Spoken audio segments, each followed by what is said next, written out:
Evening, everyone, and thank you so much for taking time out of your day to join us for this second virtual memorial service that we're having during this pandemic to mourn the loss and to honor the lives of our friends who have died during this time.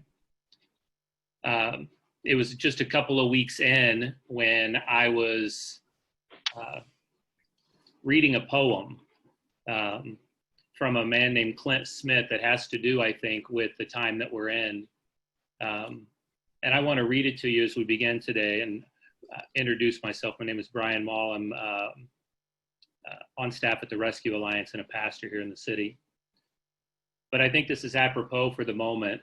Clint writes this: when people say we have made it through worse before, all I hear is the wind slapping against the gravestones of those who did not make it, those who did not survive to see the confetti fall from the sky, those who did not live to watch the parade roll down the street.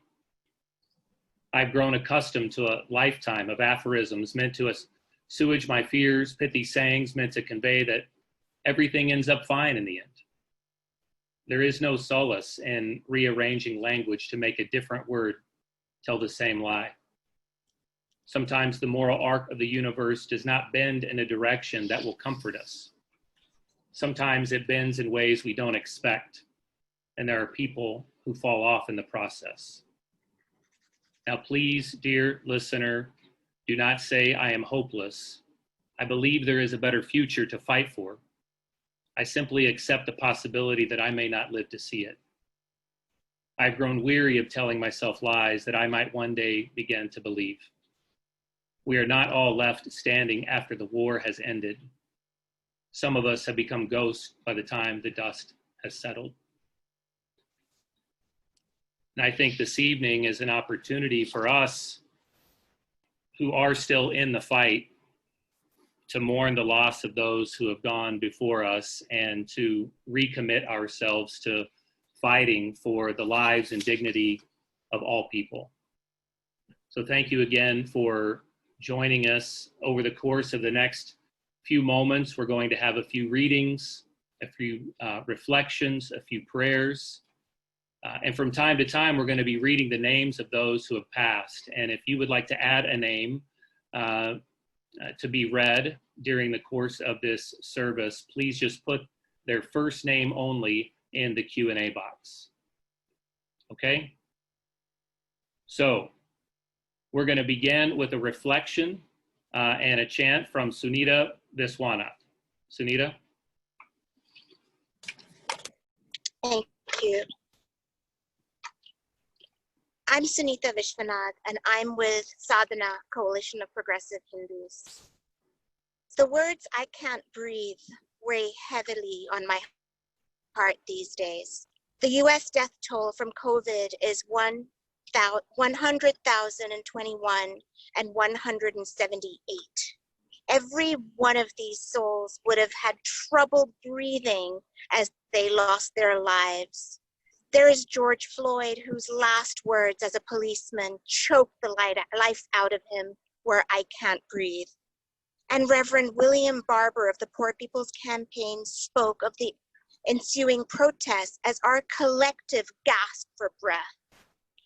I'm honored to be included in this service for our homeless brothers and sisters who are among those that succumb to COVID-19. This pandemic has revealed something we knew anyway. We might have forgotten just how stark our disparities were. While some of us could shelter at home, so many had no homes or lost their homes. This pandemic has moved me to recommit to Gandhiji's talisman, which he communicated towards the end of his life. He entreated us to make sure that any action we take is going to help the neediest in this world. And only in such actions will we find that our self melts away. I am clasping onto Gandhiji's talisman as I pray. In Hindu philosophy, prana, which is the Sanskrit word for breath, is more than just our own individual breath. Prana is all cosmic energy permeating the universe. Prana is described as originating from the sun and connecting the elements of the universe. In fact, prana is that which continues even when all of us cease to exist. Let us take solace in the fact that all who died due to COVID-19, police brutality, systemic racism, poverty, and every injustice in our world dissolved into prana, breath, life force. And let us imbibe that same prana and let it infuse our struggle for justice. Prano va ashaya, bhuyanyata va ara, nabho samarpita, evam smin prane sarvam, samarpitam prana pranena, yati prana, pranam dadati, pranaya dadati, prano hapita, prano mata, prano bhrata, prana hasvasa, prana acharya, prano brahmana, om shanti, shanti, shanti. The prana is greater than hope. As the spokes of a wheel are fastened to the hub, so are all these, beginning with the same and ending with hope, fastened to the prana. The prana moves by the prana. The prana gives the prana to the prana. The prana is the father. The prana is the mother. The prana is the brother. The prana is the sister. The prana is our teacher. And the prana is the Brahman, the eternal. Om, peace, peace, peace. From the Chandogya Upanishad. Thank you and namaste.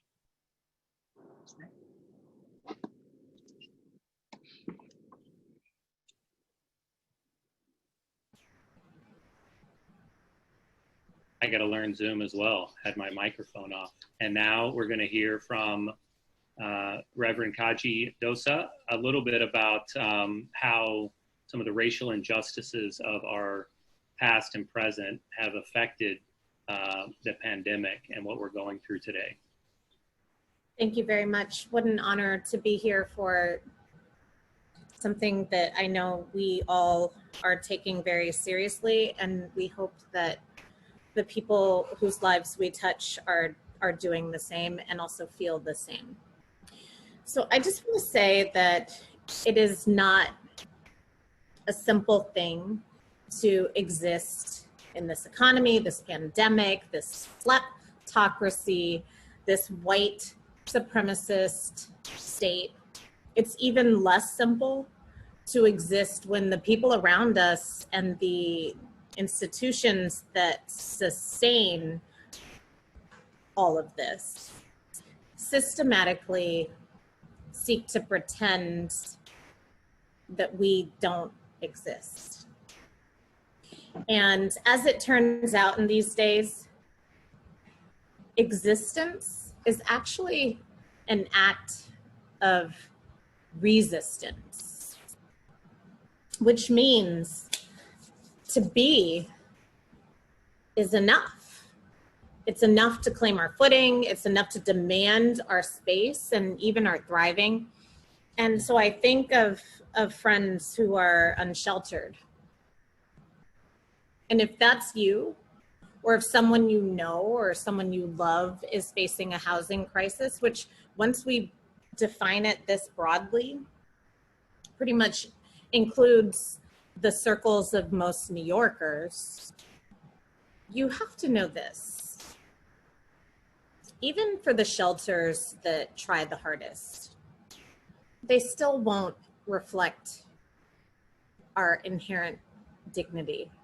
Even for the very best responders and responses, if it doesn't fundamentally restructure our economic system so that conditions that you and I know all too well simply just can't exist anymore, because we have dreamed and we've organized and we've planned for something stronger, then we and they, all of us are just going to continue to fall short. And I can't look back on what this moment is. And I don't know what's happening in our world, in our country, or even in this supposedly great city that I love so very much. I'm not sure how to characterize it sufficiently, and I'm not sure anyone can until the historians get at it in the books. But what I can see is that there's a wind that is blowing, that what we have known has proven to be insufficient, that we do have to dream and push and organize and find ourselves relevant for far more than we've ever attempted before. Whatever our asks were yesterday are not enough. And I know and acknowledge that we are here in memoriam, which means in memory, which also means in acknowledgement. Thus, we remember and we acknowledge the people on whose shoulders we stand, including the ones whom we never should have lost in the first place. And as we stand on shoulders, there's a different posture. There's a really different orientation to stand on someone's shoulders rather than their backs, rather than their necks. And if anything within our power structure continues to allow for that, particularly as we start to look towards populations that people tend to want to ignore, like our unhoused friends, our immigrant friends, our undocumented friends, our Black friends, our trans friends, our queer friends. As we start to think through the different populations that tend to be stood on or who are in the midst of a hold that chokes, we have to say enough is enough. And we call their names. But as we do, I just want to say to us as we move forward that we're also summoning their strength. And we'll need it. These winds of change, the fireworks in the air, no matter where they come from, they are showing us that there is something past what we see. And we need to make sure that whatever is happening serves our purposes, and our purpose is our collective liberation. So let's get free, y'all. I'm in it with you. I'm praying with you. I will remember and acknowledge you until my dying breath, and I pray and hope that you will do the same. And God willing, that day is a far way away, because we have so much that we have to do together. And just to wrap up, all I will say is, if this is a word you know, I would invite you to say, amen. Let it be so. Amen. Amen. Thank you to both Sunita and Pastor Kaji for those powerful reflections and a commitment to honor those who we've lost and to live for them as well and to summon their strength. We're now going to have the first reading of the group of names by Helena Hill and Nicole McBina. May they all rest in peace. Alan, Andres, Angel, Anthony, Ariel, Bobby, Brett, Carlitos, Cesar, our beloved neighbor, J. Doe, our beloved neighbor, J. Doe, our beloved neighbor, J. Doe. Our beloved neighbor, J. Doe. Our beloved neighbor, J. Doe. And our beloved neighbor, J. Doe.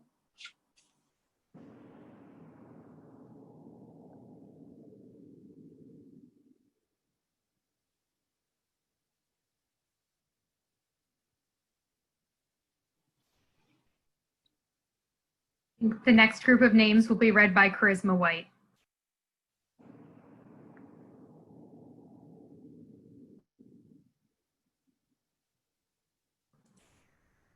Charisma, I think you need to unmute yourself. I'm sorry. Christine, Corey, Diane, Edward, Alicia, Eleanor, and Unique, Eugene, Philip. Oh no, I think it's Felipe. Sorry, excuse me. Felix, our beloved neighbor, Jane Doe, our beloved neighbor, J. Doe, our beloved neighbor, J. Doe, our beloved neighbor, J. Doe, our beloved neighbor, J. Doe, our beloved neighbor, J. Doe.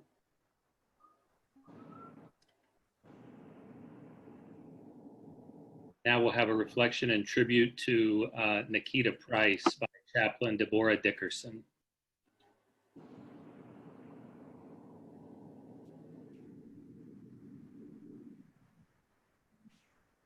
Can you hear me?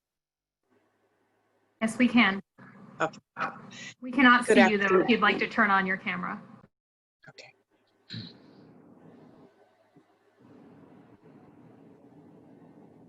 Okay. Good afternoon, everyone. It is indeed a pleasure to be here, and I thank you for this honor, for honoring my homeless brothers and sisters. I call them the pilgrims without the homes. It's so important to know that you have someone there to help you to go through this journey.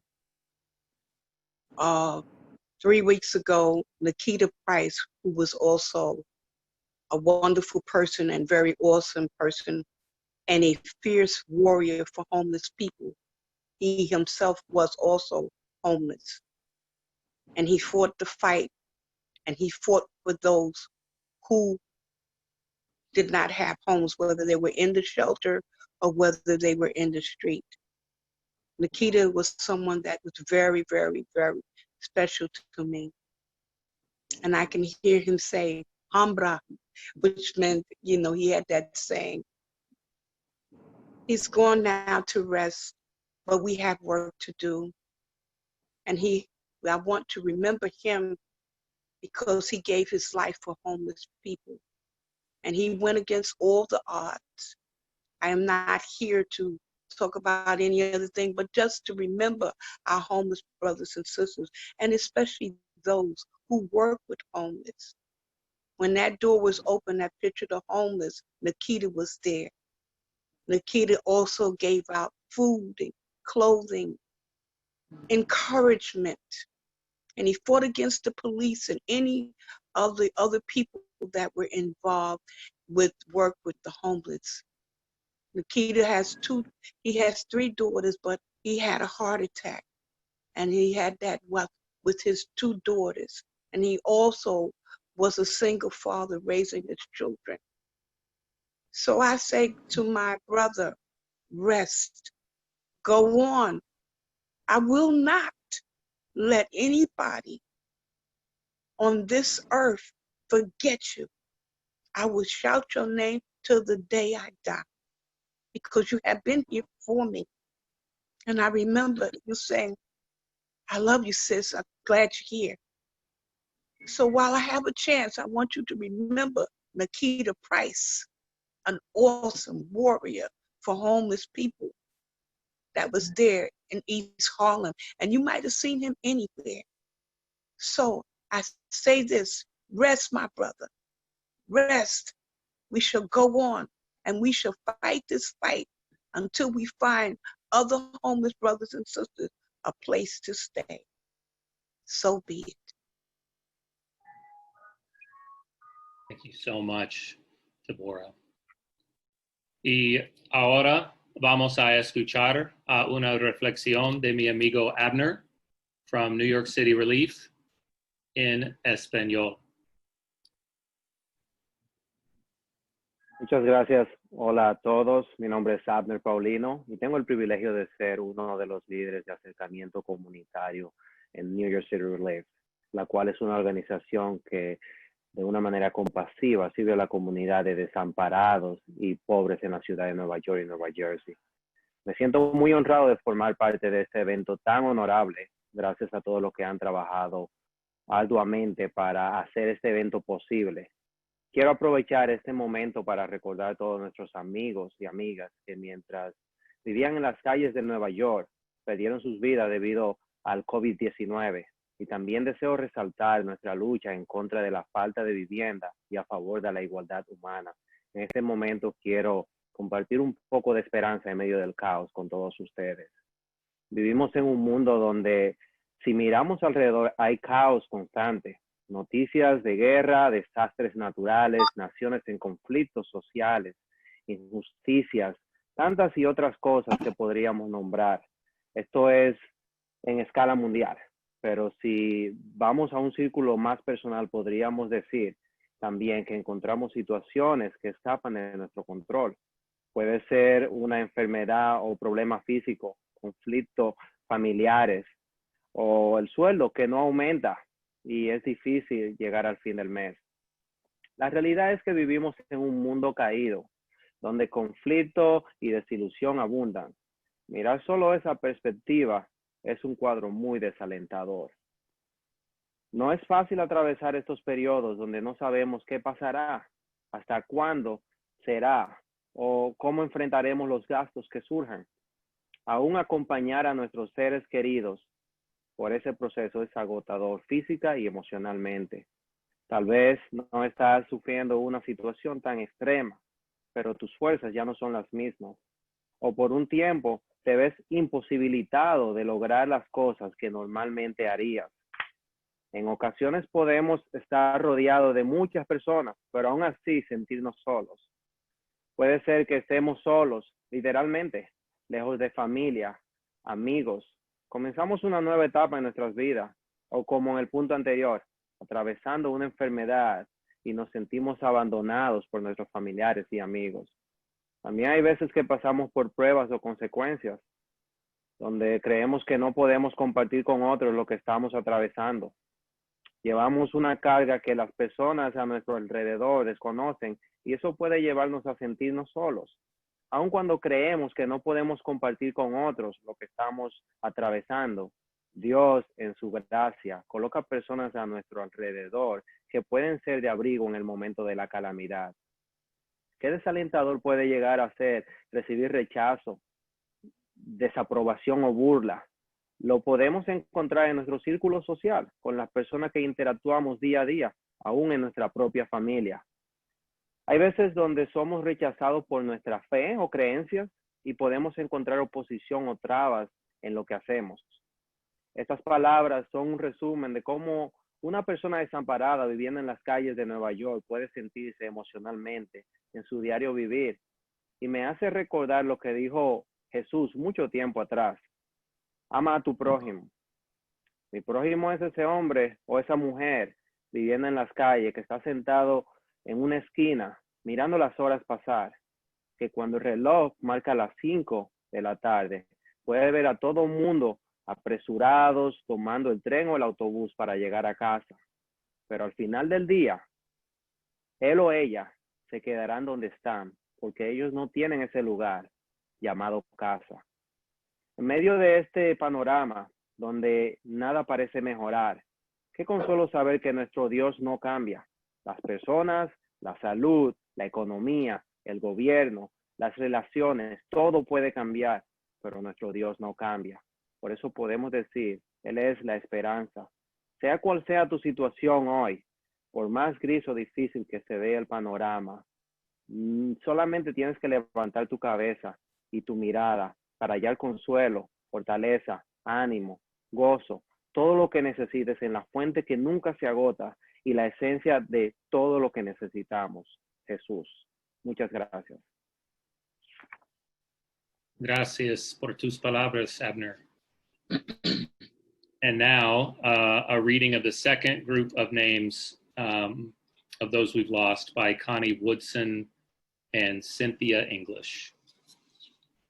I'm Connie. Let us remember tonight Francisca, Franklin, Frederick, Gabriel, George, Gerardo, Jerry, Gilberto, Gregory, and Herberto, and our beloved neighbor J. Doe, our beloved neighbor J. Doe, our beloved neighbor J. Doe, our beloved neighbor J. Doe.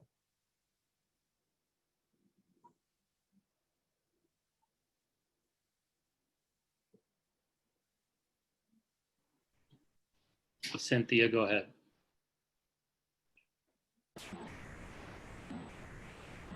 Isaac, Jamal, James, Jason, Jennifer, Jeremy, Joel, John,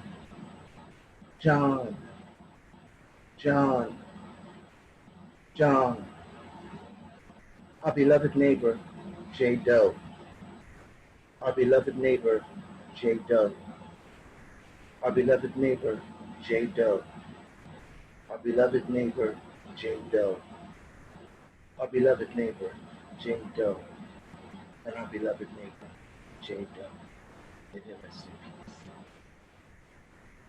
Thank you, Connie and Cynthia. Now we'll have a reading by the Reverend Earl Ikeda from the New York Buddhist Church.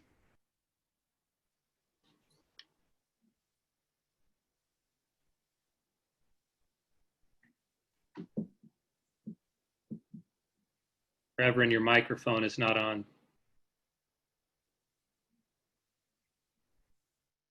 Namo tassa bhagavato arahato samma sambuddhassa. Homage to him, the exalted one, the enlightened one, the supremely awakened one.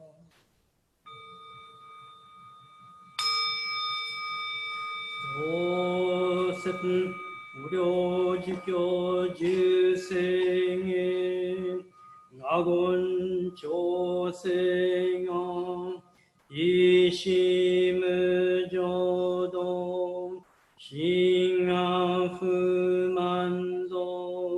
셀프조성합 나호무려고 부위다이세슈 의사이 쇼빙 셀프조성합 아시저분도 묘쇼조지포 극교미쇼몽 셀프조성합. I, Bodhisattva Dhammakara, do hereby establish the vows unexcelled, and will reach the highest path, enlightenment itself. Were these vows unfulfilled, I would never attain enlightenment. I, Bodhisattva Dhammakara, realizing and awaking to my purpose, will be the great provider throughout innumerable eons. Should I fail to save all in need, I will never attain enlightenment. Upon attaining enlightenment, if my name were not heard anywhere in the 10 quarters of the universe, I would not attain enlightenment. This verse comes from the largest sutra on the Buddha of immeasurable life. Here, it speaks about a Buddha we refer to as Amida, the Buddha of boundless wisdom and compassion, who said 48 great times, I will be here for all beings. I will not become a Buddha, I will not become enlightened unless I'm able to free all beings. As we reflect upon this passage or these 3 passages, it refers to who and what we are. Because a great teacher asked, who is Buddha? What is Buddha? And when his students asked, we gave you all the answers, but you said no. He said, the Buddha is you. Each and every one of us is a Buddha. The teachings of the Buddha were made to help us open up our hearts and minds to see a greater purpose, to realize our highest potential. And as we come today to reflect upon the lives that were taken by this pandemic, how truly sad we are. Each one was a great teacher. Each one was a great Buddha. So we come to reflect upon their lives, but through their passings, open up our own path to understand our purpose in life as well. Like I'll share with you the teachings of the Buddha, which are meant to be unconditional for the sake of all beings, to embrace us unconditionally, and to let us know that although they had no name, now they come back into this world to become Buddhas. They become the light, become the path that embraces each and every one of us and guides us upon our own path. How truly grateful we are. They're never alone, they're never forgotten. But now they exist within our hearts, within our minds, to say, here I am, here I am. Thank you for this opportunity. Thank you for those words, Reverend. And now we'll hear a brief word and a prayer from Rabbi Lauren Grable Herman.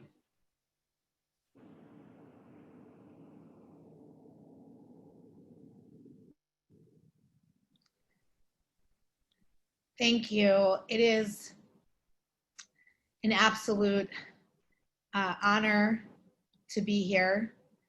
And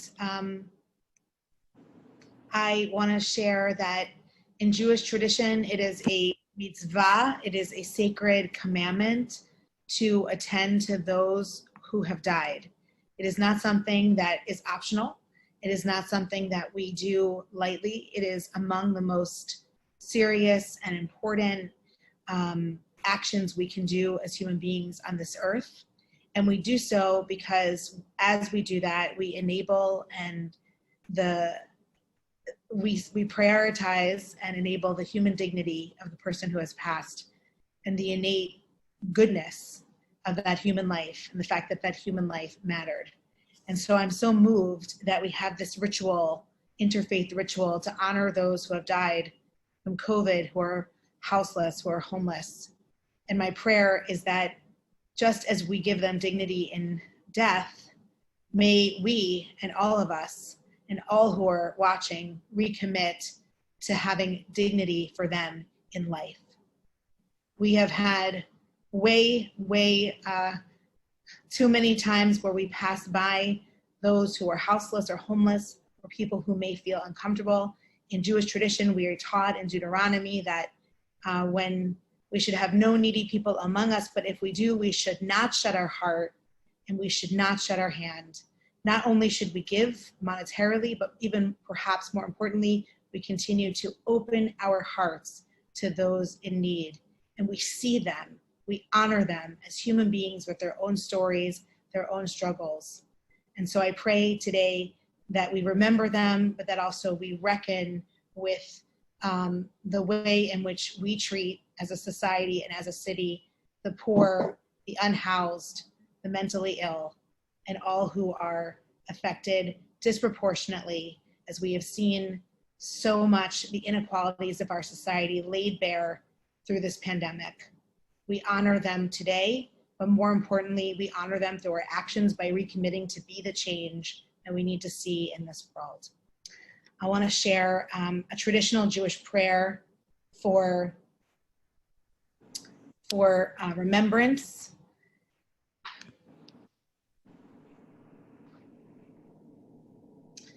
Elmalei Rachamim, Shochen Bamromim, Hamsei Menucha Nechona Tachat Kanfei Hashchina, B'Ma'alot Kiddushim Utihorim, Kizoar Harakia Mazhirim, Et Nishmat Kol Achenu, Shalhachu Le'olamam, Began Eden Tehei Menuchatan, Ana Ba'al Harachamim Hastirim Beseter Knafecha Le'olamim Etzor B'Tzor HaChayim Et Nishmatam Adonai Hu Nachalatam V'Yanuach B'Shalom Al Mishkavam V'Nomar Amen. God of mercy, who dwells above, give rest on the wings of the divine presence among the holy, pure, and glorious, who shine like the sky, to the souls of our dearly departed houseless brothers and sisters who have passed through COVID-19. May their souls be bound up in the bonds of life. May God protect them. The everlasting is their heritage. May they rest in peace. And let us say, Amen. Amen. Amen. Thank you, Rabbi. Remember them and reckon with how we treat others. That is a good word. Thank you. And now we're going to have a reading of the third group of names as we remember those who have passed. Rhonda Jackson and then Sam Winfrey.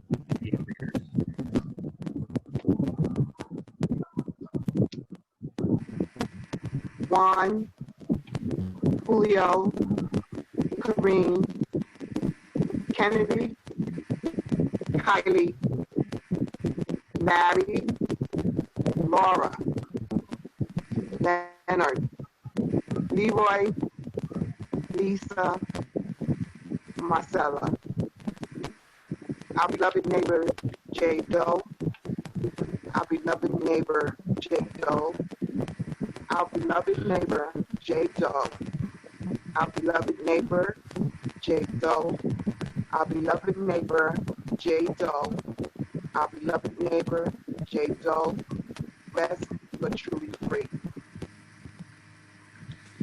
In loving memory, Marvin, Mara, Michael, Michelle, Michael, Michael, Michelle, Naib, Nicholas, Nuhunta, our beloved neighbor, Jay Doe, our beloved neighbor, Jay Doe, our beloved neighbor, Jay Doe, our beloved neighbor, Jay Doe, our beloved neighbor, Jay Doe. Rest in peace. Thank you, Rhonda and Sam. And now Kirk Barrow will be offering a eulogy for Omar Sadiq. Kirk. I'm honored to be with you today to share about our dear friend, Omar Sadiq. My name is Kirk Burrell. I'm the president of Emmaus House in Harlem. Emmaus was formed in 1966, was founded by my uncle, the late Father David Kirk. We've been serving those in need in Harlem for 53 years. Father David passed away 14 years ago. I've been serving as the president since then.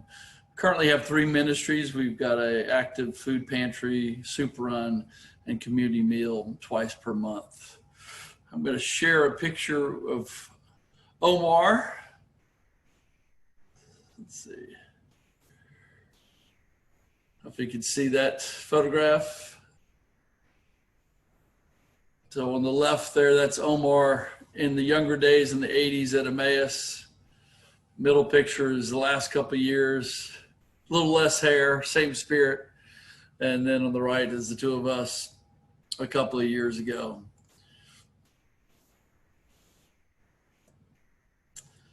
Omar came to Emmaus in the 80s seeking assistance. He lived in our community of 80 people at the corner of Lexington and 124th for several years. Father David thought so highly of Omar that he hired him on staff. And Omar has served us in many roles over 35 years with our organization. So I'm honored to serve with him for the last 14 of those years. Omar loved his family, loved his sisters, especially when they'd spoil him with a great meal. At Emmaus, Omar was extremely reliable volunteer and staff member, always showed up in time with a beautifully starched shirt and tie on, ready to do work for the day. He loved running our organizational duties out of our office at a computer. He was at command control, loving serving the poor, serving the homeless, anyone in need. He saved me so many times. He just always got things done. We own a building in Harlem and always got us through our compliance issues. I had significant trust in Omar. He was just a great servant to our organization, always there when you needed him, always on time, always serving first. Our building is old and tired, and Omar always kept it running. He, in our boiler room, had many epic battles on cold winter nights, and he seemed to always win. So he loved organizing our food pantry. He was our liaison to Food Bank and City Harvest. Everyone there knew him as Brother Omar. He was a man of deep faith. He loved going to his mosque and praying with his mosque family. He was always pursuing further education. And those topics could expand across bookkeeping, photography, religious faith. He was always learning, always reading, trying to better himself. Father David always encouraged members at Emmaus to continue to learn, and Omar took that to a whole different level. I believe one of the most exciting moments of his life was attend the Hajj or pilgrimage to Mecca a couple of years ago. He was so excited, he bought a new camera and just took hundreds of photographs on that journey. It was his first international trip ever. I did that about 2 years ago. So he was diagnosed with breast cancer about 2 years ago. And it seemed so unfair because Omar lived such a clean, healthy life, ate very healthy, but that was his fate. He had surgery, went through chemotherapy, but through that whole process, always served, always showed up, never really showed a tough day. So we were very thankful for all his days of service. He fought strong through the whole journey. His friends and family were able to be with him daily in the hospital via the new technology of Zoom. So we were by his side through these Zoom calls. And he passed away a couple of weeks ago.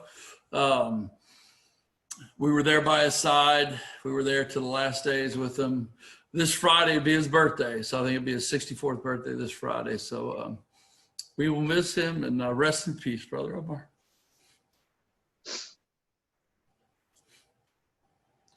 Thank you. Thank you so much. Thank you. Powerful and personal reflection, and way to honor his life. And as others have already said, may we live for him and others in the future. Thank you so much for that. We're now going to have a reflection and a chant from Faraya Fatima and Ali Rahman. Yeah.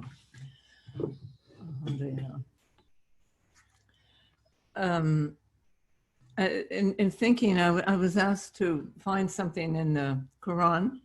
I'm a guide for the mystic community of Islam, called Sufi community, Nur Ashki Jarrahis, and we have the great honor to be the community, one of the communities, let's say, for Brother Omar. And he found us, and years ago, actually, but there was too much smoking at that time, so he couldn't stay. But since then, smoking was removed from our indoors, and he came back and became such an intimate beloved.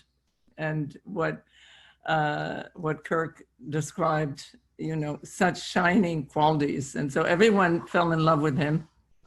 And we were blessed to be able to participate in his passing. I mean, I don't just mean the moment, but that whole transition when the soul really knows it's going.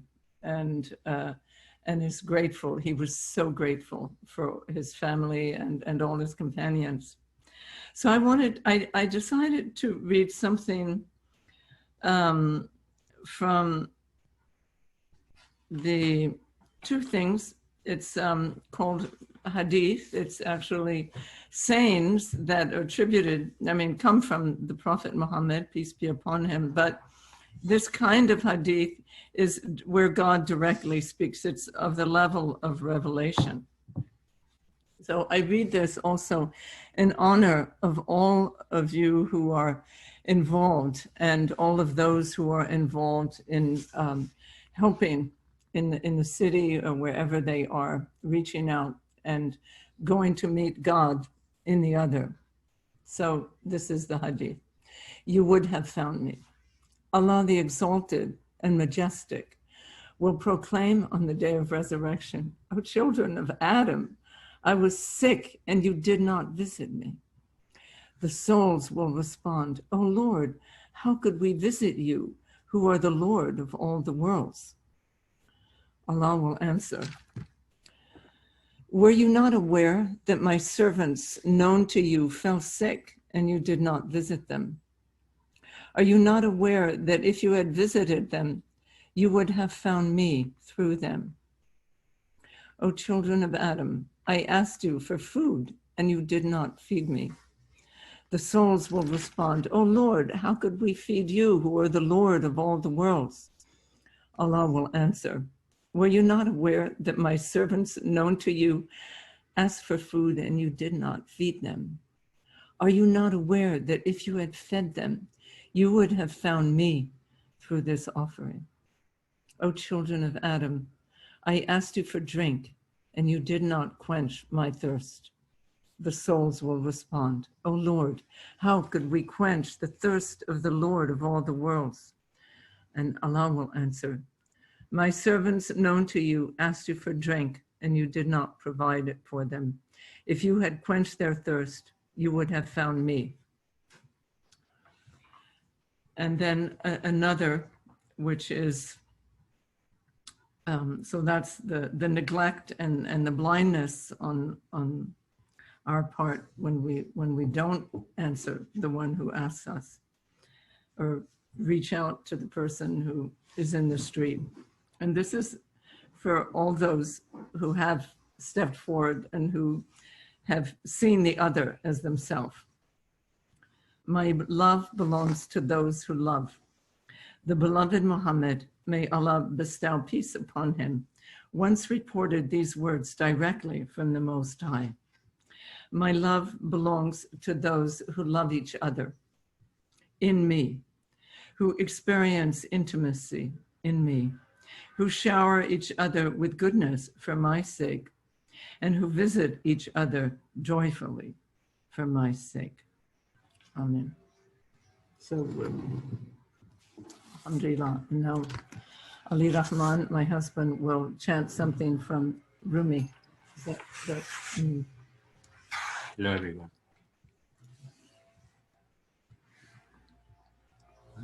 I'm just going to call on the prophets for help, angels and prophets. For the lineage in Islam, the Quran confirms all of the messengers and holy people who were sent to humanity.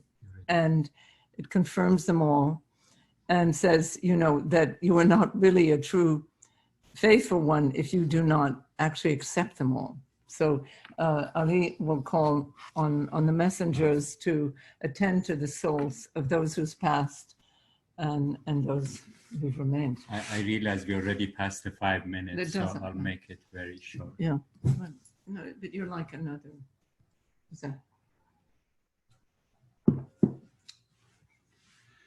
مدد يا صاحب الميدان مدد يا رسول الله مدد يا صاحب المقام مدد يا حبيب الله مدد يا طبيب القلوب مدد يا شفيع يا غفور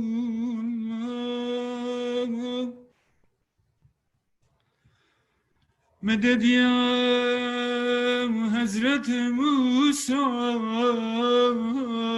يا كلام الله مدد يا حضرت مريم يا حضرت هاجر مدد مدد مدد مدد يا حضرت مريم مدد يا حضرت عيسى يا روح الله مدد مدد يا أحمد محمود مرتضى مجتبى مصطفى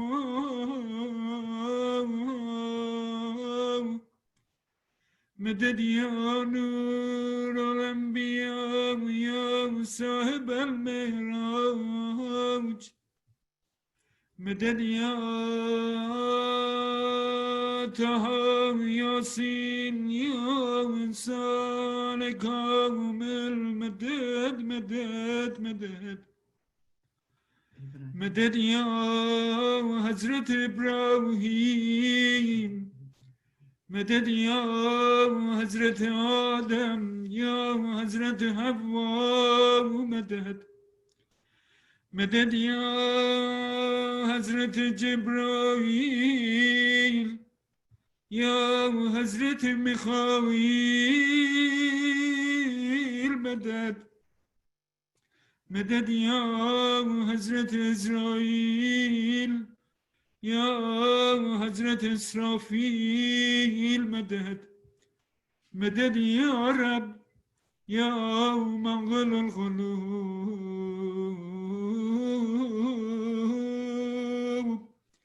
يا رحمن يا رحيم مدد. If I may say a few words, I don't know if you know Drumwello. He's a Melchizedek. He's an amazing teacher. And I try study with him. He said he just came up for 5 years. He took a retreat. He just came back 2 weeks ago. And he said that he talked to the secret government. He's intimately connected to government, Native Americans. And he's very interested in science.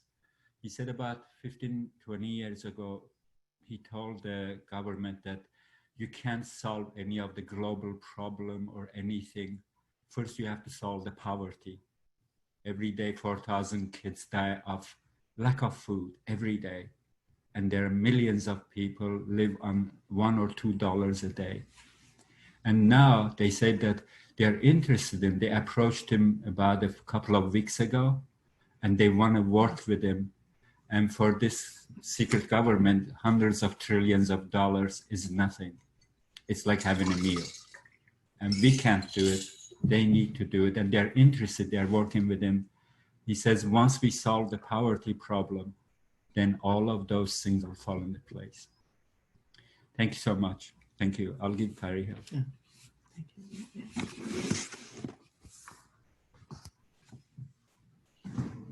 Thank you both very much for the reflection.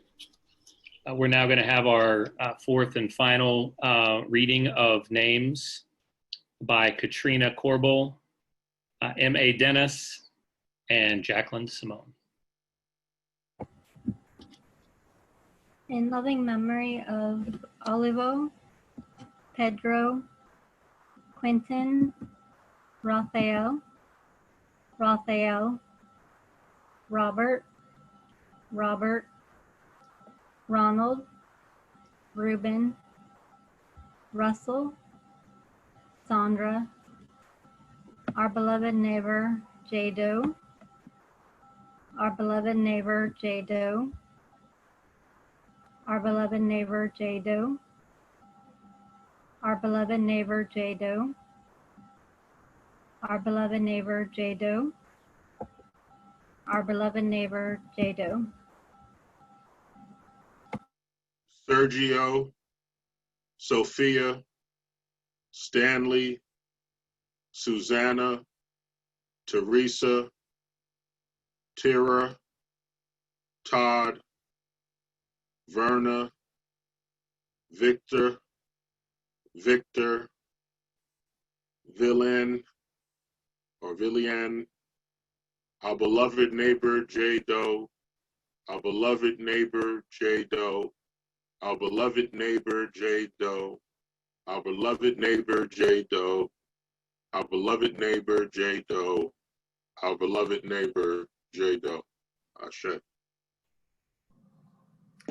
Remember William, Williams, Winston, Pam, Victor, Omar, Nikita, our beloved neighbor J. Doe, our beloved neighbor J. Doe, beloved neighbor J. Doe, our beloved neighbor J. Doe, our beloved neighbor J. Doe, our beloved neighbor J. Doe, our beloved neighbor J. Doe, our beloved neighbor J. Doe, our beloved neighbor J. Doe, our beloved neighbor J. Doe, our beloved neighbor J. Doe, and our beloved neighbor J. Doe. May they rest in peace. Thank you all. We're going to close now with a song by Jeremy Price, playing it on the Hammond organ. He's from Middle Church, playing Amazing Grace.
All right, thank you, Jeremy. And thanks again to everyone who took time out of their evening to be here today, to reflect, to memorialize, to honor those who have passed during COVID. We'll more than likely, unfortunately, be having more virtual memorial services over the next few months. And if you would like to participate and be caught up on those details, you can go to Coalition for the Homeless's website. And as we close, I just thought it would be good to reflect on the words of Coretta Scott King. She says that the greatness of a community is most accurately measured by the compassionate actions of its members. And her husband once said that peace is not the absence of conflict, but the presence of justice. And so as we reflect, let's act compassionately to our neighbors in New York City as we pursue peace and justice for everyone. Amen. Amen. Thanks, everyone. Have a good evening.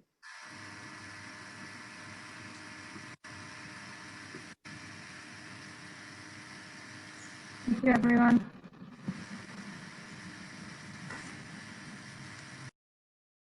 Thank you all.